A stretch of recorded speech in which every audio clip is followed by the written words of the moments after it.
नालायक बेटा। कावेरी जी का बेटा अमित ऑफिस के काम में इतना व्यस्त रहता था कि उसे अपने माँ बाप से बात करने का भी समय नहीं मिलता।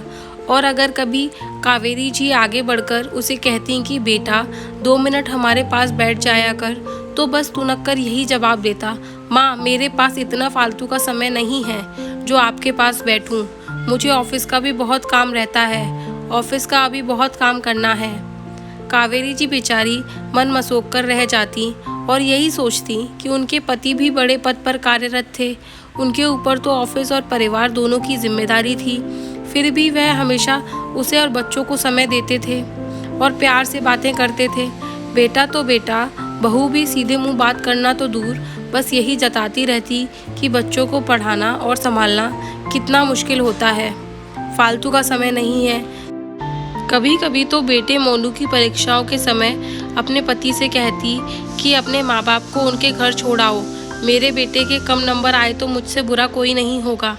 कहने को मोनू अभी पहली कक्षा में था। कावेरी जी पूरा दिन बहू के साथ घर के कामों में करती रहती, पर बहू को बहाना चाहिए था उन्हें घर से निकलवाने का, क्योंकि कावेरी जी के पति का यहाँ शहर में इलाज चल रहा था।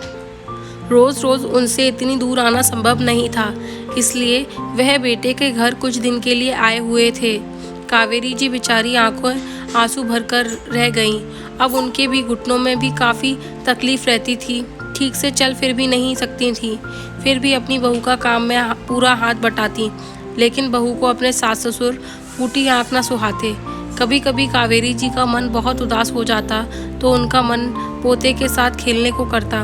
वह मोनू को अपने पास बुलाती तो उनकी बहू चिल्लाकर बोलती, आपकी हिम्मत कैसे हुई मेरे बेटे को हाथ लगाने की? चुपचाप अपने कमरे में नहीं रहा चाहता क्या? कावेरी जी का मन और भी व्यतीत हो जाता। उन्हें यही लगता था कि पति क्या बीमार पड़े, प्यार के 2 शब्द के लिए भी वह तरस गई थी। अब तो घर में जिसे देखो वही उनको डांटता रहता था। आज कावेरी जी के पति का 15 दिन बाद दोबारा टेस्ट होना था, पर उनके घुटनों में इतना दर्द था कि वह ठीक से चल भी नहीं पा रही थी। संयोग से आज बेटा घर पर ही था, इसलिए कावेरी जी उससे बोली, अमित बेटा तुम्हारे पापा का आज चेकअप होना है, पर मेरे घुटनों में बड़ा दर्द है, तू गाड़ी से उन्हें ले जा।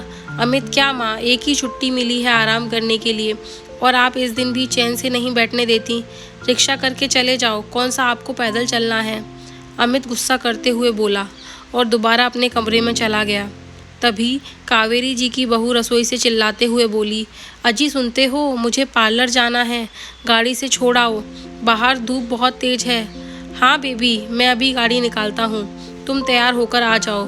बेटे के दौरे व्यवहार को देख कावेरी जी की आंखों में आंसू आ गए। आंसू को पोंछते हुए वह बाहर रिक्शे वाले को बुलाने चली गईं।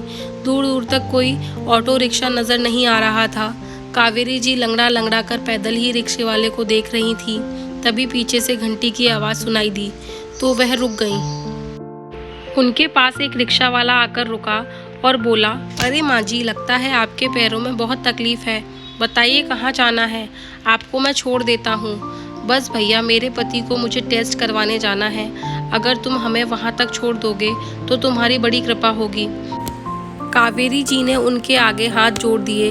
बेचारे रिक्शे वाले को कावेरी जी पर दया आ गई और उसने उनके पति को रिक्शे में बिठाने में मदद की और डॉक्टर के पास तक ले गया। कावेरी जी को रिक्शे वाले ने नीचे उतारा और उसे पैसे देने लगी तो वह बोला, आप चेकअप करवा कर आ जाइए, मैं तब तक यहीं खड़ा हूँ, क्योंकि आप दोनों को घर जाने के लिए पता नहीं कब तक रिक्शा मिलेगा। इतनी धूप और तकलीफ में आप कैसे खड़े रहेंगे? मैं आपको घर छोड़ दूंगा। कावेरी जी ने अपने पति का टेस्ट करवाया और दवाई ली और फिर रिक्शे में बैठकर घर आ गए। जाते जाते रिक्शे वाले ने अपना फ़ोन नंबर दिया और बोली, माँ जी, आपको कभी भी कहीं जाना हो तो फ़ोन कर देना, मैं आ जाया करूँगा। ऐसी हालत में आपको पैदल चलना ठीक नहीं है। रिक्शे वाले के प्यार भरे 2 बोल ने कावेरी जी के लिए जैसे दवा का काम किया। उन्हें दर्द में थोड़ी राहत महसूस हो रही थी। कावेरी जी बहू बेटे की हर खड़ी खोटी सुनकर रह जाती थी। जब तक पति सही सलामत थे, मजाल की कोई कावेरी जी की तरफ एक उंगली भी उठा सके, लेकिन जब से पति एक पैर पर और एक हाथ पर लकवा पड़ा है, तब से वह एकदम लाचार और बेबस हो गए थे। बेटे के पास शहर के इलाज के लिए 6 महीने से आए हुए थे, तो बेटा बहू उन दोनों को हमेशा खरी खोटी सुनाते रहते। हालांकि इलाज कावेरी जी के पति के रिटायरमेंट के पैसों से ही चल रहा था, लेकिन दोनों फिर भी ऐसे जताते जैसे सब कुछ वो अपने पैसों से ही करते हैं। एक दिन कावेरी जी ऐसे ही उदास ही सी बैठी थी कि तभी उनके पति के ऑफिस के घनिष्ठ मित्र मिस्टर वर्मा जी का अचानक फ़ोन आया कि वो शाम को आनंद जी से मिलने आ रहे हैं, उनका हालचाल पूछने। तो कावेरी जी बहुत खुश हुई, क्योंकि इतने समय बाद पति के मित्र उनके घर आ रहे थे। संडे का दिन था, अमित भी घर पर ही था। कावेरी जी ने उसे बताया कि आज शाम को पापा के कुछ मित्र आ रहे हैं, खाने पीने और नाश्ते का इंतज़ाम कर देना, जो भी खर्चा होगा तुम्हारे पापा के पैसों से काट लेना। आनंद जी भी अपने दोस्तों के आने की खुशी से एकदम से चहक गए, मानो जैसे मित्र के मिलने की खुशी में उनके शरीर में एक नई ऊर्जा सी दौड़ गई। लेकिन बहू ने खाना बनाने से साफ इनकार कर दिया, तो कावेरी जी ने खुद ही आनंद जी के दोस्तों के लिए जैसे तैसे करके खाने का खुद ही इंतज़ाम किया। शाम को मिस्टर वर्मा और कुछ मित्र अपनी पत्नी के साथ कावेरी जी और आनंद जी से मिलने आए। शाम को आनंद अपने दोस्तों से मिलकर बहुत खुश हुए, तो कावेरी जी ने अपनी बहू से उनका परिचय करवाया। चाय नाश्ते के साथ बातों का सिलसिला भी शुरू हो गया। बातों ही बातों में मिस्टर वर्मा अमित से बोले, बेटा आज जो भी तुम हो वह अपने मम्मी पापा की वजह से हो। तुम्हारे पापा के ऊपर परिवार की और ऑफिस की जिम्मेदारी थी, वह बेचारे तुम्हें समय नहीं दे पाते थे। ये तो भाभी जी की हिम्मत थी, जिन्होंने घर परिवार संभालने के साथ साथ तुम्हारी परवरिश भी पूरी निष्ठा से की। जब भी तुम्हारे घर आता तो भाभी जी के चेहरे पर हमेशा मुस्कुराहट देखता। उफ तक नहीं की। यह सब करना इतना आसान नहीं होता। अपने माता पिता की हमेशा कद्र करना, उन्हें कभी दुख मत देना। बहुत संघर्ष किया है इन्होंने तुम्हें इस मुकाम तक पहुंचाने के लिए। हाँ बेटा, मैंने भी हमेशा तुम्हारे मम्मी पापा को तुम्हारे लिए संघर्ष करते देखा है। अब तुम्हारी बारी है इनको सुख देने की। मिस्टर वर्मा की पत्नी भी पति की बातों पर अपनी सहमति जताते हुए बोली, अंकल जी बुरा मत मानना, इन्होंने कोई अनोखा नहीं किया है। यह तो दुनिया का अनोखे माँ बाप नहीं है, हर कोई अपनी औलाद के लिए इतना तो करता ही है। हाँ अंकल जी, नेहा बिल्कुल सही बोल रही है, और हम भी इनके लिए जब से इतना कर रहे हैं तो उसका क्या।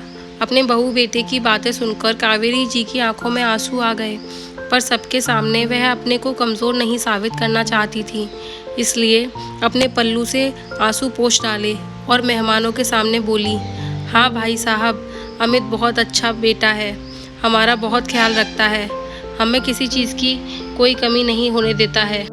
मेहमानों के जाने के बाद अमित अपनी माँ पर भड़क उठा, माँ प्लीज़ मेरे सामने तो अच्छा बनने का नाटक करिएगा ही मत, आखिर आप लोगों ने मेरे लिए किया ही क्या है। बेटे अमित के मुंह से ऐसे कठोर शब्द सुनकर कावेरी जी की आंखों में से आंसू आ गए। आनंद जी से अब बर्दाश्त न हुआ और वह बोल पड़े, वाह बेटा, जिस बेटे को इतने नाजों से पाला, अपने रातों की नींद कुर्बान की, वही आज अपनी माँ के परवरिश पर सवाल कर रहा है, वह भी अपनी पत्नी के सामने, जिसने आते ही पूरी तरह से तुम्हें अपने मोह जाल में बांध लिया। अमित की बात सुनकर तो जैसे नेहा के चेहरे पर विजय की मुस्कान आ गई। आखिर वो तो यही चाहती थी कि अमित अपने माँ बाप के मुंह से निकलकर बस उसका ही होकर रह जाए। दरअसल अमित की 2-3 दिन से सर्दी जुकाम तबीयत खराब थी, तो नेहा ने रात को उठ कर उसका ख्याल रखा। बस फिर क्या था, अमित तो जैसे उसके कायल हो गया। जब माता पिता ने उसकी तबीयत पूछी तो उल्टा माँ बाप पर ही तंज कसते हुए बोला, आप तो रात को घोड़े बेचकर सो गए थे, आपको क्या पता कि मेरा बदन कितना दर्द कर रहा था। नेहा बेचारी रात भर मेरे लिए जागती रही, मुझे दवाई दी, तब जाकर मैं कहीं सो पाया। अमित का ऐसा कहना मानो कावेरी जी की ज़िंदगी भर की मेहनत पर पानी फेर दिया। वह दुखी होते हुए बोली, बेटा तुम्हारा दरवाज़ा बंद होता है, इसलिए मुझे कैसे पता चलता कि तुम्हें क्या तकलीफ़ है। सही कहा बेटा तुमने, अब तुम्हारी पत्नी ही तुम्हारे लिए सब कुछ हो गई। अच्छा सिला दिया तुमने अपने माता पिता के प्यार का। अरे मैं ना सही अपनी माँ का तो कुछ एहसान रखते, मैं तो फिर भी ऑफिस और परिवार की जिम्मेदारियों में लगा रहता, लेकिन कावेरी जी तो सारा दिन तुम्हारे आगे पीछे ही लगी रहती थी, सारी रात तेरे लिए जागती, कभी तुझे दूध बनाकर पिलाती तो कभी तेरा गीला बिस्तर साफ करती, क्योंकि बेचारी वो मुझे एक बार भी नहीं जगाती थी। उसे लगता था कि मैं दिन भर का थका हुआ तो मुझे नींद की ज़्यादा ज़रूरत है। पर कावेरी रात भर तेरे साथ जागती, फिर सुबह उठकर घर के काम में लग जाती। उसको फुर्सत नहीं मिलती, फिर भी कभी उसने उफ तक नहीं की। और तब जब तू बड़ा हो गया, तब भी रात को तुझे कोई प्रॉब्लम होती तो कावेरी जी ही जागती। तेरी परीक्षा के समय भी कितनी देर तू जागता तेरे साथ जागती थी। तभी तुझे चाय बना कर देती तो कभी तेरा सर दबाती। तुझे इंजीनियर बनाने में उसकी बहुत बड़ी भूमिका रही, क्योंकि मैंने तो सिर्फ पैसे खर्च किए, पर उसने अपना दिन का चैन, रातों की नींद कुर्बान की थी। फिर नेहा बहू बनकर आई इस घर में। कावेरी जी उसे बेटी की तरह प्यार करती थी, पर शायद बहू ने कभी उसे अपनी माँ नहीं समझा और कावेरी जी को तवज्जो देना उससे भाता नहीं था। उसे लगता बस तुझ पर सिर्फ उसका ही अधिकार है। तेरी पत्नी हमेशा तेरी पसंद का खाना बनाती और तेरे जन्मदिन पर कीमती तोहफे देती, पर ये कहकर कि मैं अपनी सेविंग में से आपके लिए गिफ्ट लेकर आई हूँ और तेरा दिल जीतने में कामयाब हो गई। और तू धीरे धीरे उसके मोहजाल में फंसता चला गया और उसने तेरी माँ को कहीं ना कहीं तेरे मन से दूर कर दिया। यह बात हम अच्छी तरह से समझ रहे थे, पर कुछ नहीं बोले। लेकिन ये नहीं पता था कि बेटा इतनी दूर चला जाएगा कि अपने माता पिता की कुर्बानियाँ को भूल जाएगा और एक दिन यह कहेगा, आपने मेरे लिए क्या ही किया है।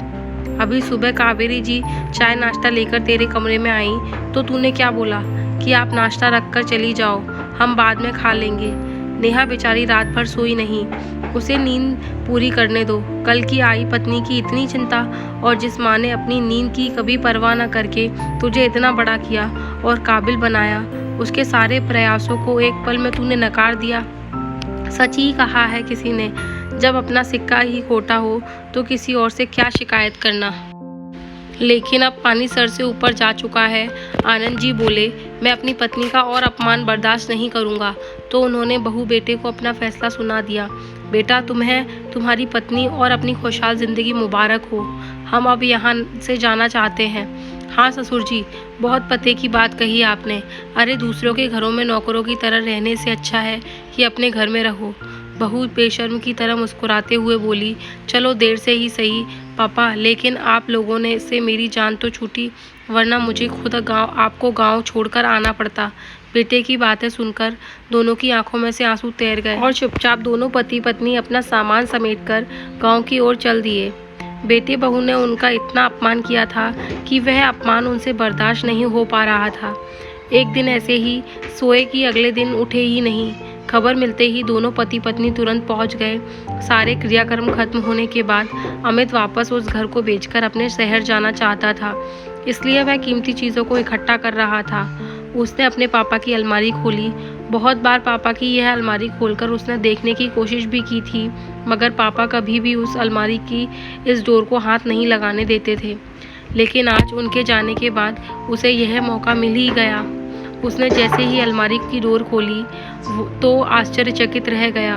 उसमें मकान के पेपर के साथ कुछ गोद लेने के कागजात रखे थे। उसने तो सोचा था कि इसमें कोई कुछ और ही होगा। अमित ने जैसे ही उन पेपरों को पढ़ना शुरू किया, उसके पैरों तले जमीन खिसक गई।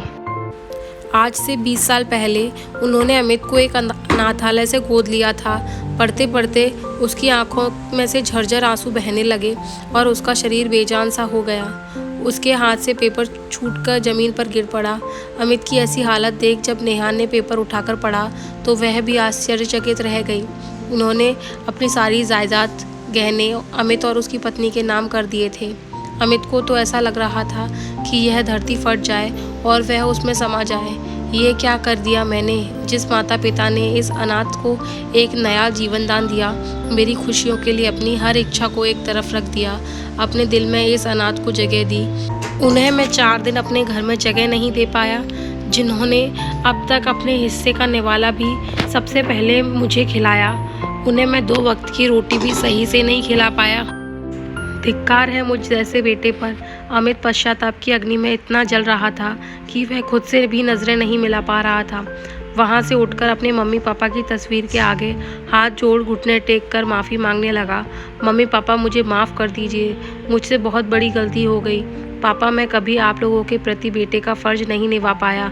अमित को अपने माता पिता की तस्वीर के आगे रोते रोते काफ़ी रात हो चुकी थी और कब उसकी आंख लग गई उसे पता ही नहीं चला। तभी उसे ऐसा लगा जैसे किसी ने उसके सर पर हाथ फेरते हुए कहा, वो बेटा उठो। काश हमारे जीते जी तुमने थोड़ा प्यार दिया होता तो आज हम तुम्हारे बीच होते, देर से ही सही, लेकिन हमें अपनी तपस्या का फल मिल ही गया। अब हम चैन से मुक्ति पाएंगे।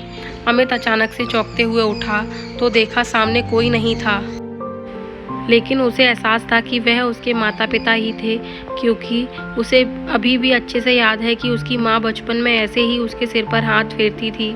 उसने उन्हें धन्यवाद दिया और फैसला लिया कि वह इस घर को अपने माता पिता के नाम से एक वृद्धाश्रम बनवाएगा और